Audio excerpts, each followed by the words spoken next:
Zee Marathi, चर्चाही होणारच. इचलकरंजी येथील शहापूर पोलीस ठाण्याबाहेर तृतीयपंथीयांनी अचानक गोंधळ घालून आपला रोष व्यक्त केल्याची घटना घडली.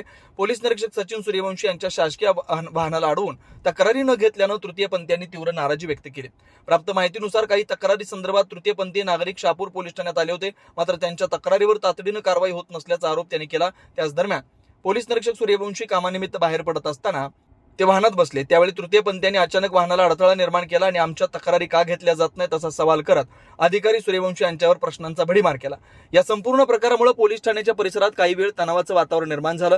तृतीयपंथीयांनी यावेळी सांगितलं की आम्ही देखील समाजाचा एक भाग आहोत, मात्र आमच्या तक्रारींना गांभीर्याने घेतलं जात नाही. आम्हाला कायद्याचा आधार हवाय, दुजाभाव नको. या आक्रमक भूमिकेमुळे पोलीस कर्मचारीही काही काळ संभ्रमात सापडले.